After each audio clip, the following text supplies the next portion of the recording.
The Pedestrian, 1951, by Ray Bradbury.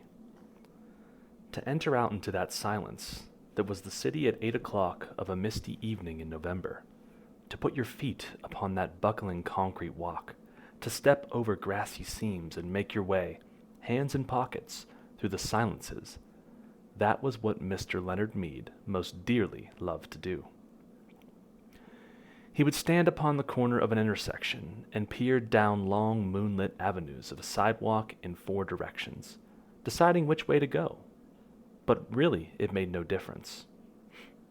He was alone in this world of AD 2053, or as good as alone, and with a final decision made, a path selected, he would stride off, sending patterns of frosty air before him like the smoke of a cigar. Sometimes he would walk for hours and miles and return only at midnight to his house. And on his way, he would see the cottages and homes with their dark windows. And it was not unequal to walking through a graveyard, where only the faintest glimmers of firefly light appeared in flickers behind the windows. Sudden gray phantoms seemed to manifest upon inner room walls, where a curtain was still undrawn against the night, or there were whisperings and murmurs where a window in a tomb-like building was still open. Mr. Leonard Mead would pause, cock his head, listen, look, and march on, his feet making no noise on the lumpy walk. For long ago he had wisely changed to sneakers when strolling at night, because the dogs in intermittent squads would parallel his journey with barkings if he wore hard heels, and lights might click on and faces appear and an entire street be startled by the passing of a lone figure, himself, in the early November evening. On this particular evening, he began his journey in a westerly direction, toward the hidden sea. There was a good crystal frost in the air. It cut the nose and made the lungs blaze like a Christmas tree inside. You could feel the cold light going on and off, all the branches filled with invisible snow. He listened to the faint push of his soft shoes through autumn leaves with satisfaction, and whistled a cold, quiet whistle between his teeth, occasionally picking up a leaf as he passed, examining its skeletal pattern in the infrequent lamplights as he went on, smelling its rusty smell. "Hello in there," he whispered to every house on every side as he moved. "What's up tonight on Channel 4, Channel 7, Channel 9? Where are the cowboys rushing, and do I see the United States cavalry over the next hill to the rescue?" The street was silent and long and empty, with only his shadow moving like the shadow of a hawk in mid-country. If he closed his eyes and stood very still, frozen, he could imagine himself upon the center of a plain, a wintry, windless Arizona desert with no house in 1,000 miles, and only dry riverbeds, the streets, for company. "What is it now?" he asked the houses, noticing his wristwatch. 8:30 p.m.? Time for a dozen sordid murders. A quiz? A review? A comedian falling off stage? Was that a murmur of laughter from within a moon-white house? He hesitated, but went on when nothing more happened.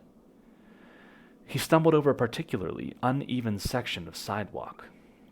The cement was vanishing under flowers and grass. In 10 years of walking by night or day, for thousands of miles, he had never met another person walking, not once in all that time. He came to a cloverleaf intersection which stood silent where 2 main highways crossed the town. During the day, it was a thunderous surge of cars, the gas stations open, a great insect rustling and a ceaseless jockeying for position as the scarab beetles, a faint incest puttering from their exhausts, skimmed homeward to the far directions. But now these highways, too, were like streams in a dry season, all stone and bed and moon radiance. He turned back on a side street, circling around toward his home. He was within a block of his destination when the lone car turned a corner quite suddenly and flashed a fierce white cone of light upon him.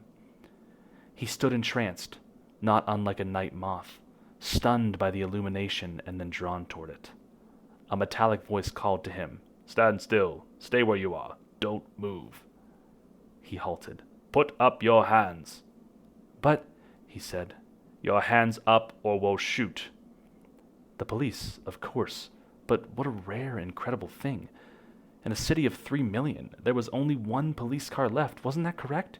Ever since a year ago, 2052, the election year. The force had been cut down from 3 cars to 1. Crime was ebbing. There was no need for the police, save for this one lone car wandering the empty streets. "Your name?" said the police car in a metallic whisper. He couldn't see the men in it for the bright light in his eyes. "Leonard Mead," he said. "Speak up." "Leonard Mead."